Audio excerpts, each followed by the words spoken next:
वासुदेवाय हरिये परमात्मने प्रणतक्लेशनाशाय गोविन्दाय नमो नमः।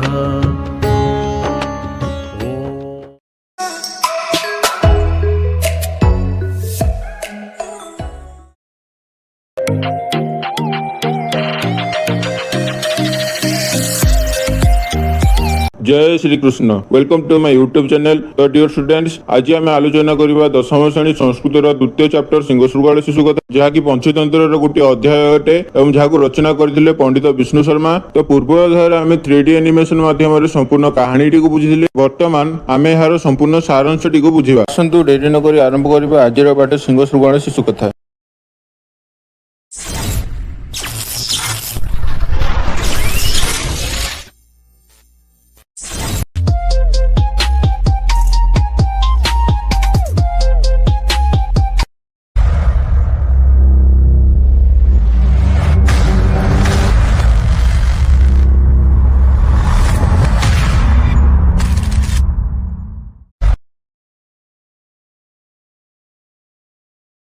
सिंहशृगाल शिशु कथा, जो गोटे सिंह और गोटे शृगाल शिशु उपर एक छोट कहानी टी प्रस्तुत कराई।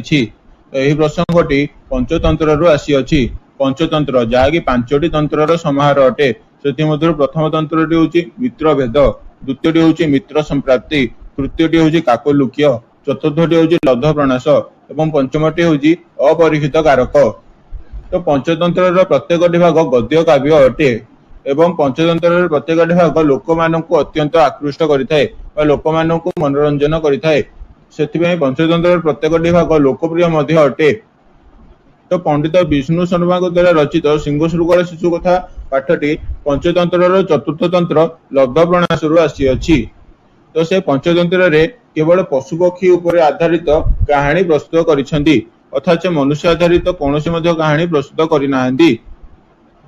तो यही कहानी रे शिशु को किभली भावे पालन करा जाए, हत्या करा जाए नहीं, यही शिक्षा प्रदान करने सिंहशृगाल शिशु चरित्र माध्यम रे छोट छुआ मानक मनोरंजन पई प्रस्तुत करा जायछि। आसंतु डेरी न करी आरंभ करबा आज पाठ सिंहशृगाल शिशु कथा।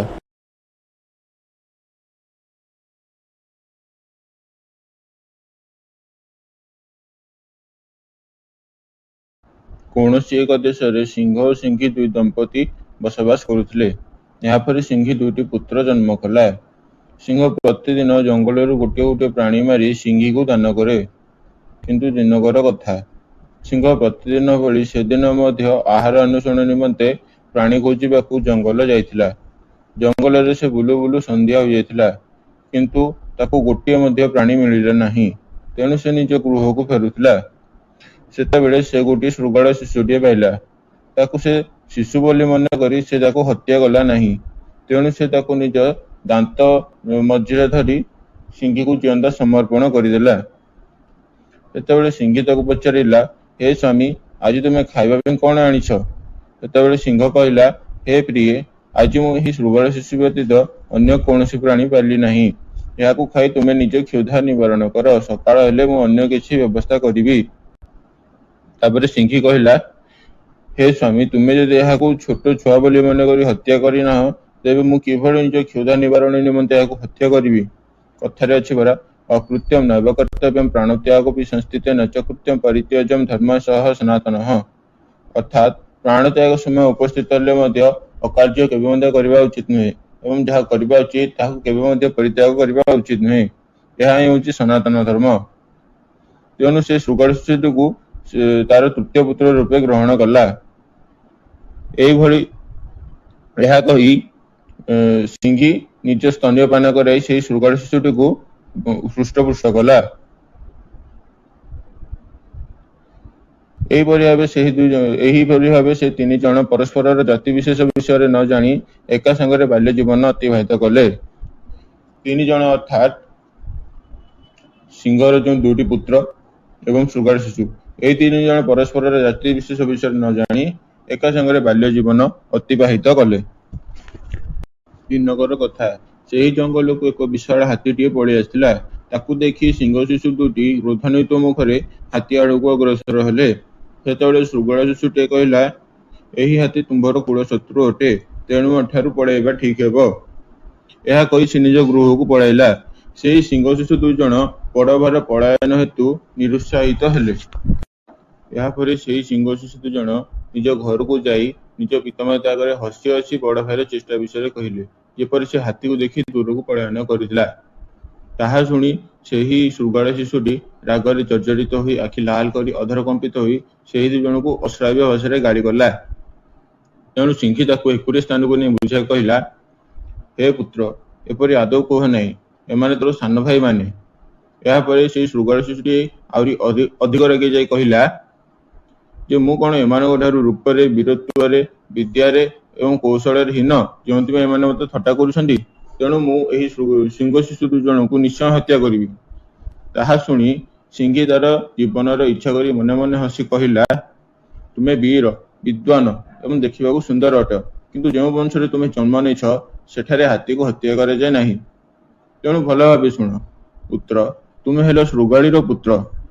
ଦୟାକରି ମୁଁ ତୁମକୁ ମୋ ସ୍ତନ୍ୟପାନ କରାଇ ଲାଳନ ପାଳନ କରିଛି। ତେଣୁ ଯେପର୍ଯ୍ୟନ୍ତ ମୋର ଏହି ଦୁଇ ଜଣ ପୁତ୍ର ଅର୍ଥାତ୍ ଦୁଇ ଜଣ ସିଂହ ପୁତ୍ର ଶିଶୁ ଅଛନ୍ତି, ଏମାନେ ତତେ ଶୃଗାଳ ବୋଲି ଜାଣିନାହାନ୍ତି।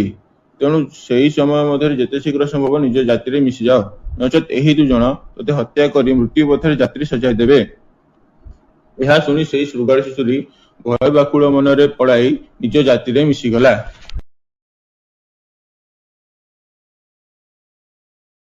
ଆଜି ଆମେ ଜାଣିଲେ ସିଂହ ଶୃଗାଳ ଶିଶୁ କଥା ପାଠଟିର ସମ୍ପୂର୍ଣ୍ଣ କାହାଣୀ ବା ସମ୍ପୂର୍ଣ୍ଣ ସାରାଂଶ। ପରବର୍ତ୍ତୀ ସମୟରେ ଆମେ ସଂସ୍କୃତର ପ୍ରତ୍ୟେକଟି ବାକ୍ୟକୁ ଓଡ଼ିଆରେ ଅନୁବାଦ କରି ତାର ଓଡ଼ିଆ ଅର୍ଥ ବୁଝିବା। ଭିଡ଼ିଓଟି ଯଦି ଭଲ ଲାଗୁଥାଏ ଭିଡ଼ିଓକୁ ଲାଇକ୍, ସେୟାର ଏବଂ ସବସ୍କ୍ରାଇବ୍ କରିଦେବେ ଏବଂ ପାଖରେ ଥିବା ବେଲ୍ ଆଇକନକୁ ମଧ୍ୟ ପ୍ରେସ୍ କରିଦେବେ, ଯାହାଦ୍ୱାରା ଆମ ଭିଡ଼ିଓରୁ ଯାଉଥିବା ପ୍ରତିଟି ନୋଟିଫିକେସନ୍ ଆପଣ ସର୍ବପ୍ରଥମେ ପାଇପାରିବେ। ଏହି ଭିଡ଼ିଓଟିକୁ ନିଜ ସାଙ୍ଗସାଥିମାନଙ୍କୁ ସେୟାର କରିଦେବେ, ଯାହାଦ୍ୱାରା ଓଡ଼ିଶାର ସମସ୍ତ ଛାତ୍ରଛାତ୍ରୀ ଏହି ଭିଡ଼ିଓ ଦ୍ୱାରା ଉପକୃତ ହୋଇପାରିବେ। ଏହା ହିଁ ଆମ ଚ୍ୟାନେଲର ଉଦ୍ଦେଶ୍ୟ। ଭିଡ଼ିଓଟି ଆପଣଙ୍କୁ କେମିତି ଲାଗିଲା କମେଣ୍ଟ ବକ୍ସରେ ନିଶ୍ଚୟ ଜଣାଇବେ ଏବଂ ଯଦି ଆପଣଙ୍କର କିଛି ଡାଉଟ୍ ଥାଏ ତେବେ ତାହା ମଧ୍ୟ କମେଣ୍ଟ ବକ୍ସରେ ନିଶ୍ଚୟ ଜଣାଇବେ। ତ ଭିଡ଼ିଓଟି ଆଜି ପାଇଁ ଏତିକି ଥିଲା। ପୁଣି ଥରେ ଦେଖା ହେବ ଅନ୍ୟ ଏକ ନୂଆ ଭିଡ଼ିଓରେ। ରହିଲି, ଧନ୍ୟବାଦ।